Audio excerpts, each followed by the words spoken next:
Most real estate investors are thrilled to make an extra 8% on a rental property. I average over 80% return on investment on every flip that I do.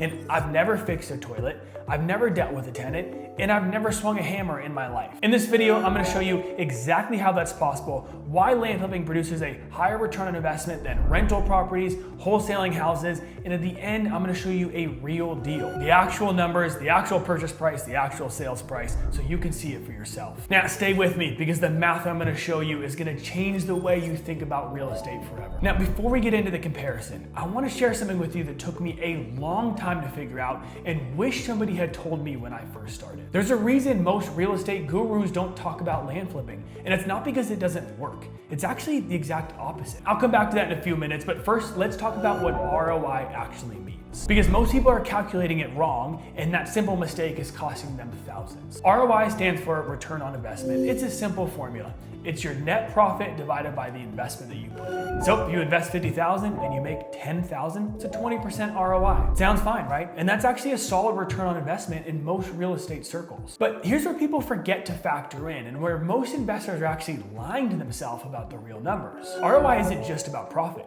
It's profit relative to the amount of time it took you to get there. A 20% return on investment sounds great until you realize it took you 2 years to get there and countless headaches from rehabs and contractors and tenants and a property management company taking 10% every month. It's not always as good as it seems. So today I'm not just gonna compare ROI numbers. I'm gonna give you the full picture. What you put in, what you get back, how long it takes, and what you have to deal with along the way. Because that's the only honest way to evaluate any real estate strategy. Now let's start with rental properties, because that's what most people think of when they think of investing in real estate. The typical pitch goes like this: buy a property, rent it out, collect your paycheck every single month, and let the tenant pay off the mortgage. Sounds simple, right? And in theory it is, but let's take a look at what the actual numbers look like. Say you buy a rental property for $200,000. You put down 20%. That's $40,000 out of your pocket. Your mortgage, your taxes, your insurance, your maintenance run $1,400 a month. You rent it out for $1,800, so you're cash flowing $400 a month. Well, $400 a month on a $40,000 investment, that's a 12% cash on cash return. Not bad. But here's what the numbers aren't telling you. It doesn't account for the month that the furnace blows and you have to spend an extra $3,000. It doesn't account for the month that the tenant stops paying rent or you have to evict them. It doesn't account for the vacancy between tenancies or the roof that has to be replaced every 10 years. When you factor all that in, and I've talked to hundreds of rental property owners over the last few years, the real return on your investment is closer to 6 to 8% per year. Now, I'm not saying that rental properties are bad. They're not. Some people build a tremendous amount of wealth by collecting rental properties. But here's the question I want you to sit with. Is that the best way to use your $40,000? Because I want to show you what I do with $40,000. Now, before I show you my numbers, and I'm going to show you an actual deal in just a minute, contract and all, I want to cover house flipping first, because a lot of people I talk to have tried flipping houses or they've thought about it, and they're surprised why I tell them that I stopped. House flipping has become glamorized. There's entire TV shows dedicated to it.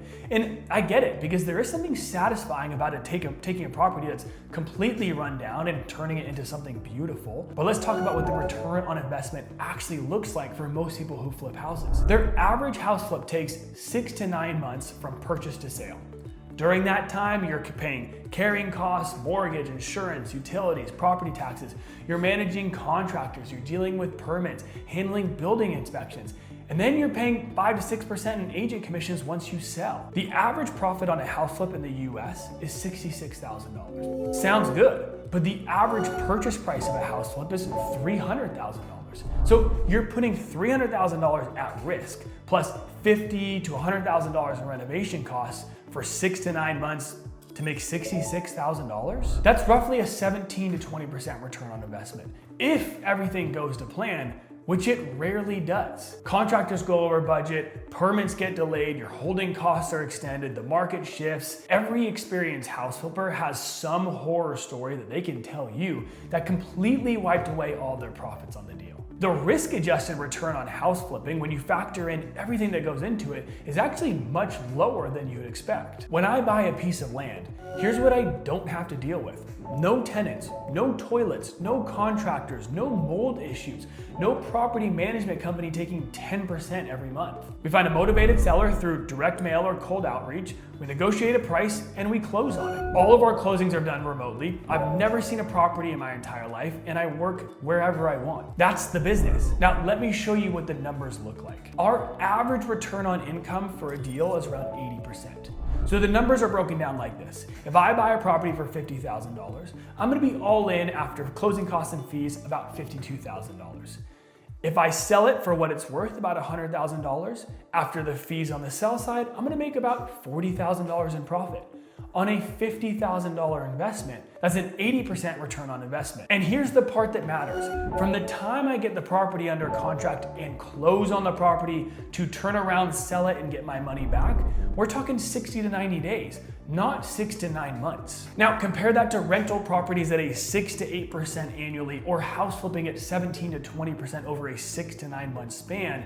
That has enormous risk to it. It's a no-brainer why land flipping outperforms every other aspect in real estate. Now, here's the thing I promised I'd come back to and why most real estate gurus aren't talking about land flipping. They don't talk about it because it's not glamorous. There's no before and after. It's hard to put it on an HD TV show and sell it as a glamorous way to make money. You can't film this dramatic reveal of a before and after. At the end of the day, it's just math. Buy low, sell high, keep your overhead low, and repeat. And because it's not flashy, most people overlook it. And at the end of the day, this is actually really good for people who are actively doing it because the competition is so much lower in this space than the single family space. I've been doing this business for over 6 years. We've done over $10 million in sales, flipped over 400 lots, and I can tell you the market is nowhere near saturated. Now, let me break down a deal that we just did so you can get a really good idea of the numbers.